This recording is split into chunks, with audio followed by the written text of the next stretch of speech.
up guys, it's Dante the Devil Hunter here, and I'm going to do a review today. Or you can also refer me Shadow of Sparta from my other channel. It used to be called UKH2. But anyway, I'm going to do a review on Shadow Warrior 3. I'm going to try to individualize everything, you know, from category to category, and speak my thoughts on each one, everything. Now so I'm going to start off negative things, and I'm going to move on to all the great things that I like. Obviously I don't have much gripes about the game personally, but there's some small issues that obviously need to be fixed. Before I get started, I don't know if I said this, but kind of add touch up to the review, dressing up as Shadow Warrior, low wing, kind of similar except for different color of jacket, but got the sword sheathed in a similar way, and backpack, hairstyle, everything. You know, just kind of add up to the review on it to get to the theme.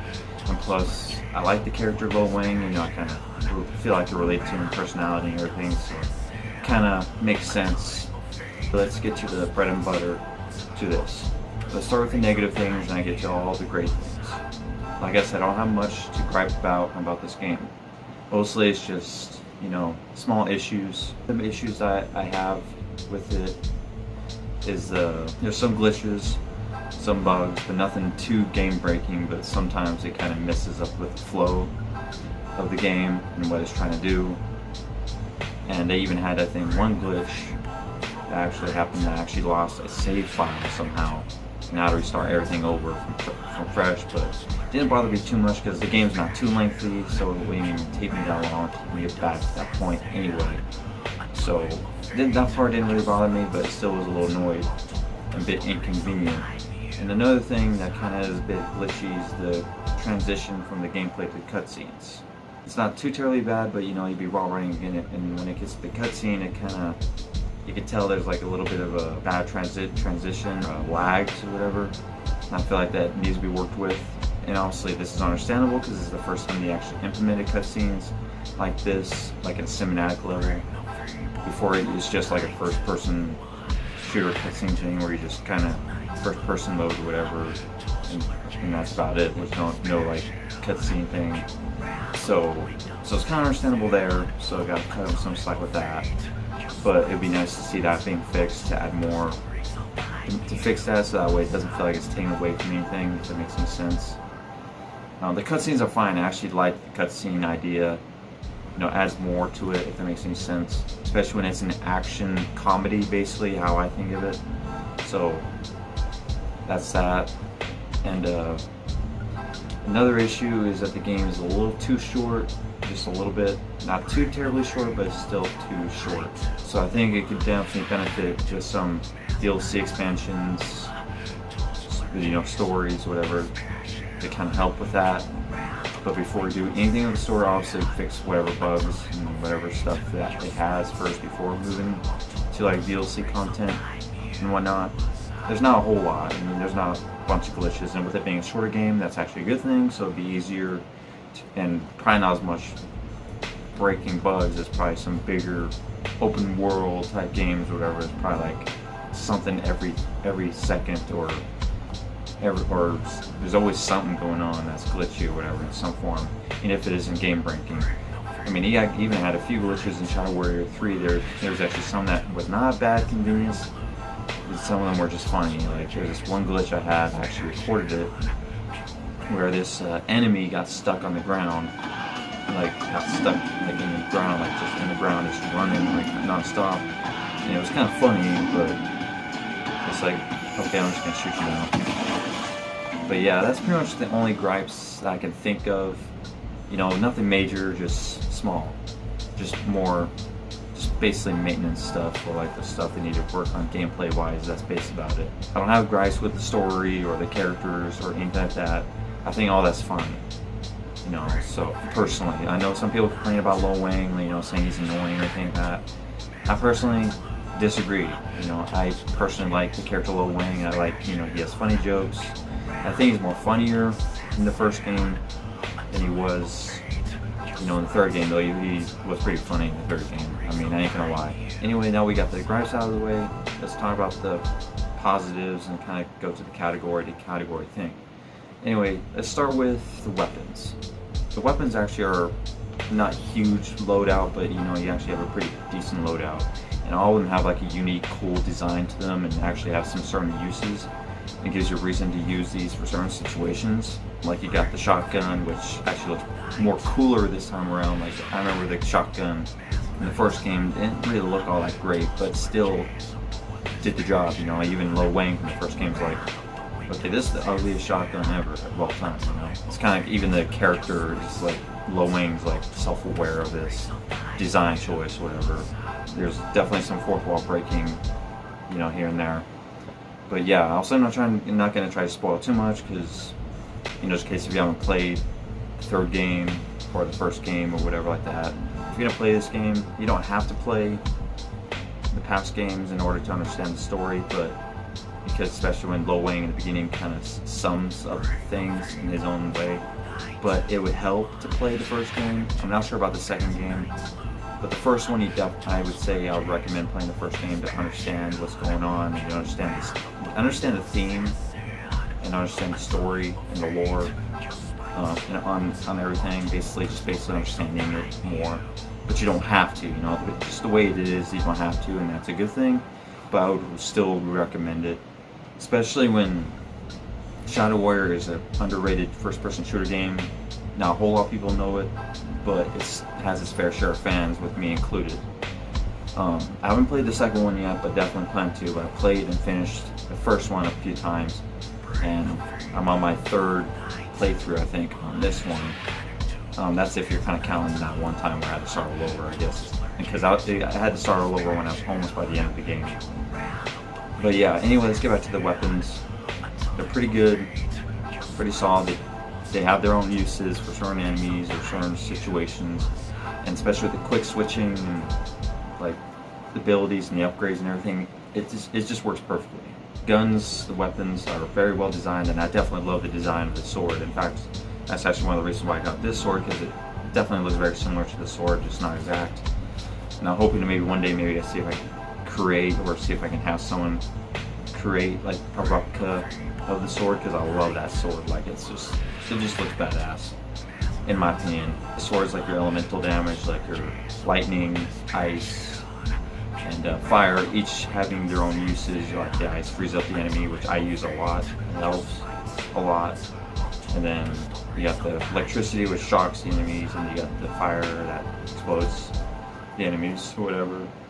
Like that's if you fully upgrade them. I mean, before you upgrade them, there's no elemental. It's just a melee weapon basically. But as you upgrade it, yeah. And that's another thing I like about this progressing system, is like there's upgrades for your weapons, extra abilities. So yeah, now hopefully they'll add more. If they do decide to do a DLC expansion, I hope they'll add more weapons or maybe more upgrades or something to kind of strive for what's going on in the DLC expansions, if they do decide to do that. Yeah, that's pretty much the weapons out of the way. Simple loadout, you know, each effective in their own way and pretty cool and everything.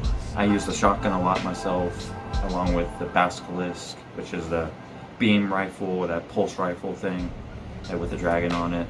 And I use the katana a lot, and sometimes, and also do use the grenade launcher. Those are like my main weapons I use a lot, but whenever I have to, when I'm low on ammo, I'll resort to the ones.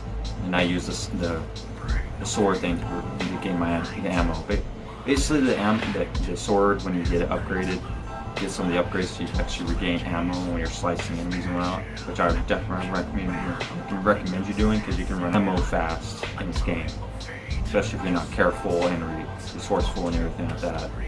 So definitely use that sword whenever you can, when you get that melee, when you get the ammo upgrade. We got that out of the way, let's talk about the music. I love the music. You know, all the soundtracks are just amazingly put out. Whoever made the music in this game, great job. I mean, it's well composed, everything. Like the ones, especially like the ones when you're on that dragon or whatever like that. I definitely like those ones. This is kind of like heavy Japanese. Basically, the style that they're going for is like Oriental Japanese, Chinese music with like a bit of dubstep and electronic. And it's a little bit of metal rock vibes in some of the songs. And that's actually a good thing. That's always not like a straight up rip-off of Doom Eternal. Because basically what this game is heavily inspired by Doom Eternal and a little bit of Duke Nukem when it came to like some of the past games. Like I know that in Shadow Warrior 1 it referenced Duke Nukem reference, and there are a few references actually. And this one, is more Doom Eternal, reference and more inspired by Doom Eternal, which isn't a bad thing. If it was a straight up riff off, then yeah, that'd be a different story. But there's nothing wrong with being inspired of a game that's successful.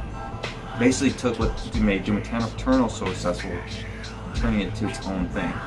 There's nothing wrong with it. The difference between a straight up rip off and being inspired by it, huge difference. Like for example, with my Kratos figure series, that was not a straight up rip off from SML, Super Mario Logan. It was inspired by it.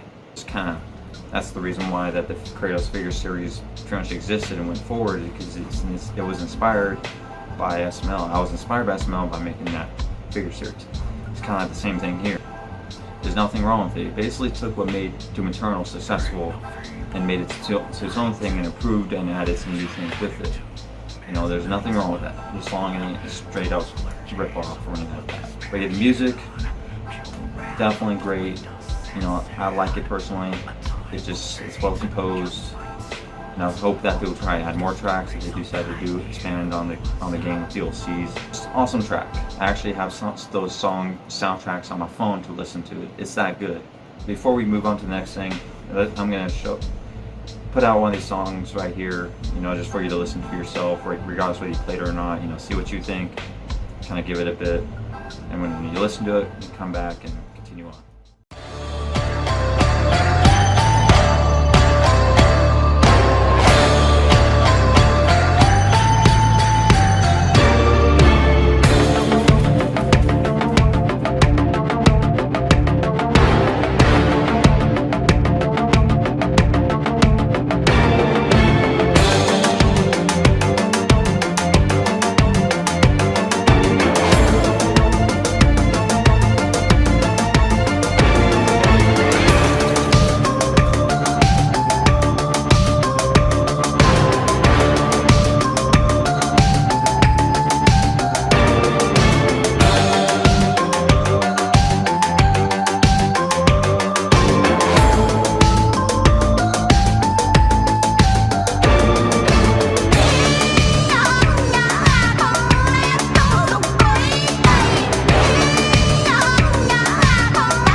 That's basically what it is. Pretty good music in my opinion. Anyway, let's go to the next thing. Let's talk about the characters. Let's start with Lo Wang first. Lo Wang, I personally like him. He's awesome. He's a badass, ex-assassin to ninja hero kind of character. In the first game he's like more of that anti-hero, wannabe hero kind of character, But I personally like him. I feel like I could relate to the character.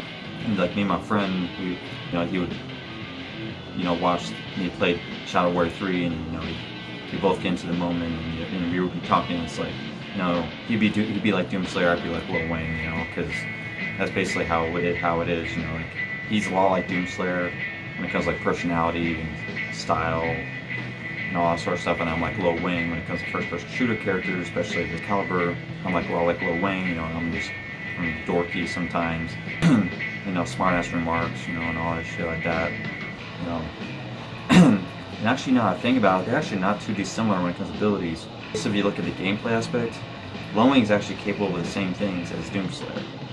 But when it comes to like the gameplay, he's actually, Lo Wang's a bit more agile, moving around, which makes sense because, ninja, you have to be acrobatic and everything like that. But anyway, I know that, Lo Wang's like a hit and miss for some people. Some people like him, some people don't. Each to their own. But for me, he just clicks. I personally like the character. I personally see him as like basically the first-person shooter version of Strife from Darksiders or Dante from Devil May Cry. Like the more smart-ass, but yet kind of mellow, but yet energetic, at the same time kind of characters. Characters that don't have super angry issues like, Kratos or Doomslayer, but they all have the reasons of being angry. Not saying that Lo Wang can be irritated, but he's that vibe, he's chill in that aspect sometimes. But yeah, Lo Wang, I personally like him, he's a badass. I don't understand, the hate, people underestimating him and saying, oh yeah, he's weak, whatever. He's definitely not. If you look, in the gameplay, he's literally capable of the same things as Doomslayer in the gameplay aspect. He can easily just slay hordes of demons like it's nothing. And can take damage like it's nothing. He's a badass. Like, just imagine if that's how powerful he is in gameplay. Just imagine how powerful he is in the lore. He's probably more powerful. Actually, if you think about it, he's definitely in the superhuman levels for sure. Because the pact with Hoji. Before that pact, peak human condition probably at best. But when he made that pact with Hoji, which basically Japanese Loki, basically, if you think about it, made him this super powered badass or whatever like that, slay demons with ease and whatnot. But yeah, that's Lo Wang for you. He's basically ex-assassin, anti-hero. It's more hero kind of thing. Now let's talk about Zilla the Godzilla, the grumpy old man. Him. He's actually improved. He's not like that douchebag, character, back in the first game, but he's that character that Lo Wang and Hoji don't trust because that past situation. So he's like the teacher, or the wise guy of the Shadow Warrior 3 moniker. Trying to, give Lo Wang some wisdom here and there, and time that, we should do this or whatever. Basically they're like polar opposites of each other, to where like, Zilla, he's not like this joking person or whatever like that, and you got Lo Wang, he jokes around and all that. But unlike this next character I'm about to mention, Zilla at least tolerates Lo Wang's shenanigans. Even Zilla confirms this himself, that the character I'm about to mention has literally no sense of humor, just doesn't tolerate sense of humor. Or, just outright seriousness. And I can't remember her name. Her name is Monica or something like that. She doesn't appear too much, but she appears from time to time, with Zilla and Lo Wang, the group. She's basically this witch chick or whatever like that, trying to get, the mask or whatever, power the mask to destroy the dragon. She's basically, these characters I'm mentioning fit the plot, but the main base is obviously Lo Wang and Hoji, in my opinion. They're the main dudes, obviously. They're the main, they're the main, Another thing too is Hoji. You got Hoji, basically the Japanese god of mischief. Basically the Japanese Loki, if you think about it. The Japanese god of Loki, version of Loki. Hoji, he's Hoji, you just can't go wrong with it. He's an underrated sidekick. He's awesome, Just think like the whole Lo Wang and Hoji aspects, them teamwork thing, they basically go together, kind of like Ratchet and Clank go together, or Jak and Daxter come together. Like Lo Wang and Hoji, it's like you can't have one without the other kind of thing, you know what I mean? Both just click together, Hoji, he's a pretty cool character, the banter between these characters I'm mentioning are pretty good, especially the Hoji and Lo Wang. And then another character is the Trash Panda, which is Monica's spirit animal, and that like a Japanese or Chinese folklore thing, I think. I'm not sure if it's reference to an actual thing. I know there's some references of this in the real world when it comes to like the supernatural and whatnot. Like in Vikings, there was, Viking history, Norsemen, there's, spirit animals, though they call it a different thing. But yeah, the Trash Panda Raccoon character, can't go wrong with it. Can't go wrong with that. You gotta have that one fur ball, the last least character is the antagonist, the villain, the dragon. Just an outright, this villain obviously doesn't talk. Like unlike Alduin from Skyrim, but basically the same thing. This dragon's actually basically similar to Alduin when it comes to like their roles. Or the dragon in this game is meant to destroy all of creation, and then Alduin is meant to destroy all creation in Skyrim. Except in this one, this dragon's trying to do what it's supposed to do. While Alduin, he's doing what he's not supposed to do, not destroying the world, but instead of that, he wants to rule everything. So basically, that's how it is. Basically, a bigger, meaner, version of Alduin. Basically, not like complex villain or anything like that, like Zilla was or anything, but he still fits the plot.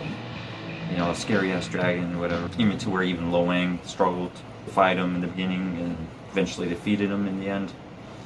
But yeah, basically summing it up there, I definitely recommend playing Shadow Warrior for sure, but recommend playing the other one, especially one, to kind of understand everything more. Anyway, now we got the characters out of the way. Let's talk about the gameplay. The gameplay is fun. Like, absolutely love the gameplay. That means when it comes to like the platforming, some say it's a hit and miss. But me personally, I like it. It's very awesome. It suits what the game is trying to go for, and it suits Lo Wang as a character, a ninja. So it makes sense for him to be doing all these acrobatic things, and that's why I kind of understand the platforming. Plus, I have fun with it. It's fun. Plus I like the rolling thing, and it kind of reminds me of Prince of Persia and all that. Like I personally like the platforming bit, and it actually works with the game. It's really good. It suits gameplay. It just suits it. Now let's talk about the gunplay. It's awesome. Like, it's honestly probably the best thing in the gameplay. I like the free running and all that sort of stuff like that, but the gunplay is where it's at its best. Obviously, especially when it's heavily inspired by Doom Eternal. So obviously it's gonna be good, and it obviously did it justice. In my opinion, anyway. Fun, quick paced, definitely my kind of style. Yeah, it's definitely pretty fun. Now let's talk about the graphics. The graphics, honestly, this is probably the best looking first-person shooter game out there. I'm not really nitpicky when it comes to graphics. I still play my PS2 games from time to time, or my PS3 even. But having good graphics is a plus, but it's not like a necessary thing in my opinion. But it's like a bonus or a dessert, in my opinion. Stories and everything like that, everything else, the characters, everything is like a main dish for me. Gameplay, characters, story, those are the main things. The graphics is basically a dessert to me, just a plus, that's about it.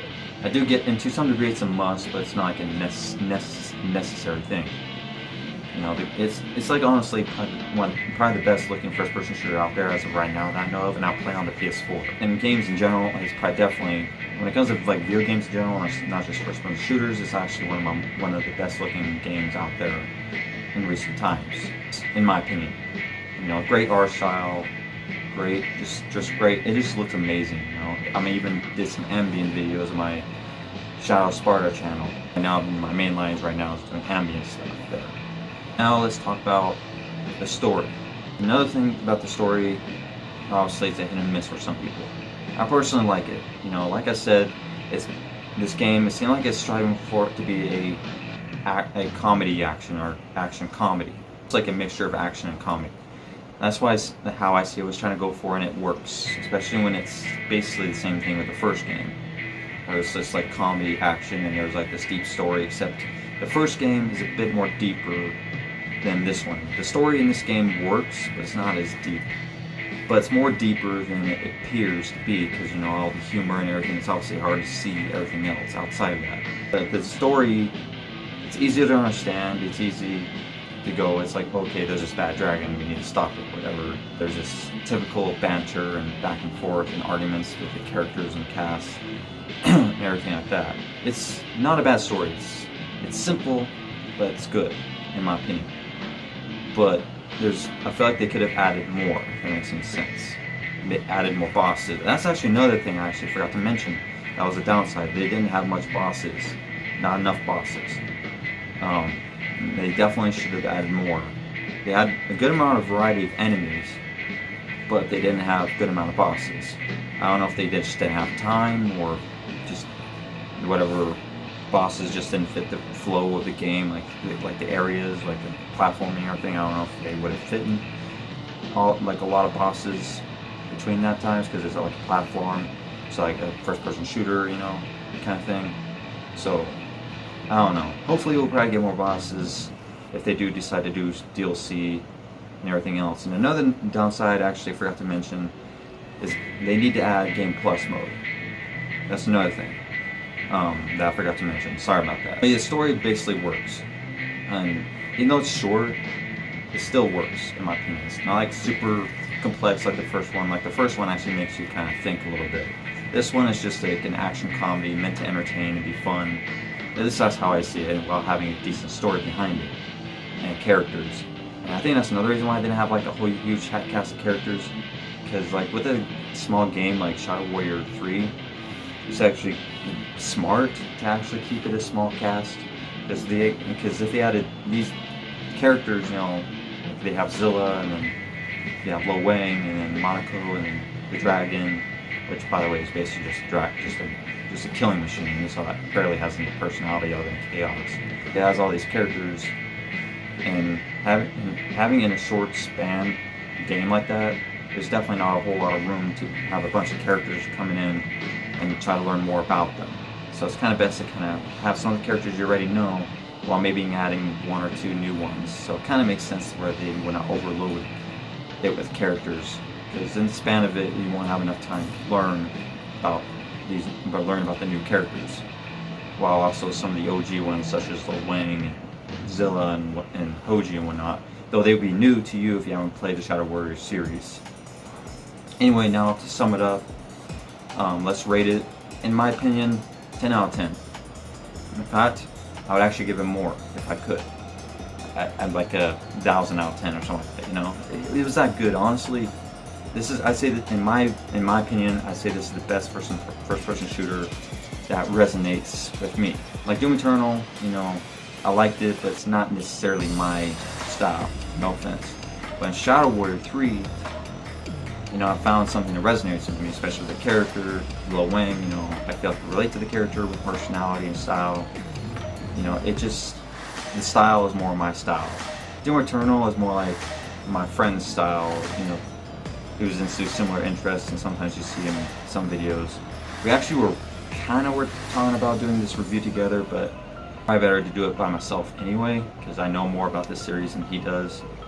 Though we were planning about it because it's nice to have that extra person to give that extra input and see what he thinks, but it's kind of more simpler this way.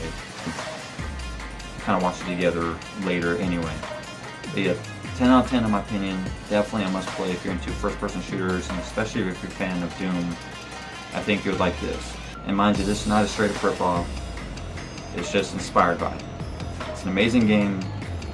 You know, taking inspiration of you know, general defining first-person shooter games, and making its own twist and adding maybe some new things that were not done before, such as, you know, the gore weapon thing that they added, which was actually pretty cool. Though I think they should have added more, but still it was a pretty cool and unique addition that you don't see often, if not at all, in first-person shooter games. So it actually was pretty unique to add to the table. I'd say best first-person shooter game that I played. Definitely would recommend it. Definitely would recommend it.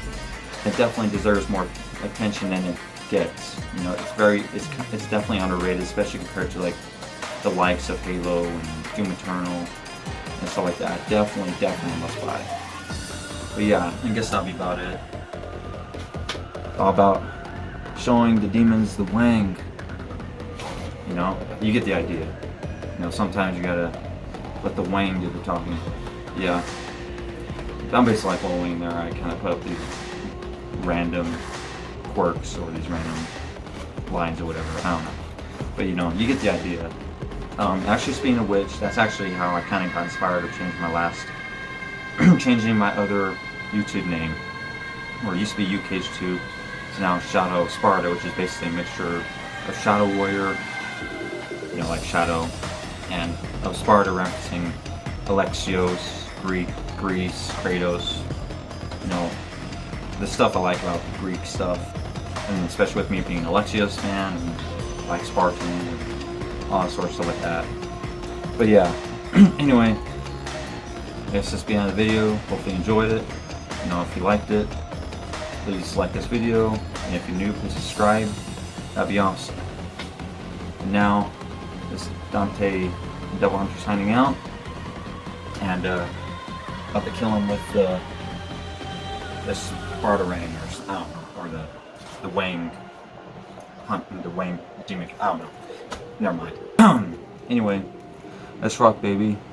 Jackpot. What's up, guys? It's Dante Devil Hunt here, or Shadow Sparta, whichever you two prefer. I forgot to add something that I'm going to talk about it now. You know, enjoy some Shadow Warrior 3 gameplay as I'm kind of talking here, and me playing Shadow Warrior 3. Anyway, if you made it to this far to this video, I just want to say that I appreciate you guys for watching the video the whole way. I know some of you it's probably not easy to watch a long video like this, and for some of you may probably like the longer videos, but nonetheless, I want to say that I appreciate you guys.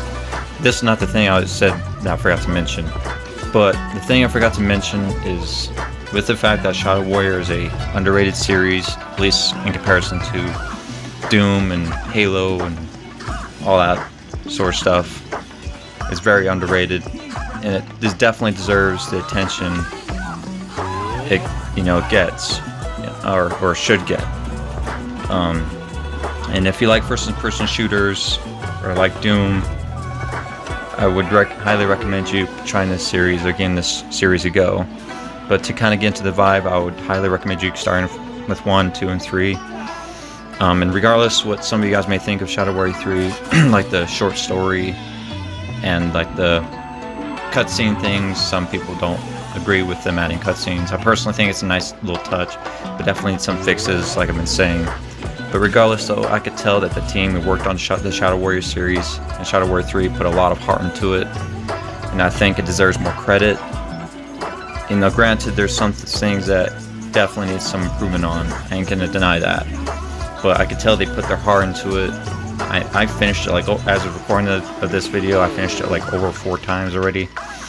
Like, it's like the best first-person shooter game ever played. Don't get me wrong, Doom Eternal's good. It's not my kind of style. Like when me and my friend, when we kind of talk, you know, Doom Eternal's like his style, and Shadow Warrior is like more my style, where we kind of joke around and hint, like when it comes to first-person shooter characters, he'd be like Doomslayer, I'd be like Lone Wang. We feel like we could relate to these characters, you know. He has like the deeper connection with Doom than I do, and I have the deeper connection with Shadow Warrior probably more than he does. And that's partially the reason we kind of were talking. It's probably better to do this review I did by myself, especially with the fact I know the series more than he does. Obviously, he's seen me play, but he hasn't seen much of the first game, let alone the second game. So anyway, I just figured I'd add this in here. Please support the devs and everything. They definitely deserve it. Anyway, this is Dante Devil Hunt here, signing out. Hopefully you enjoyed this video. Let's rock, baby. Jackpot.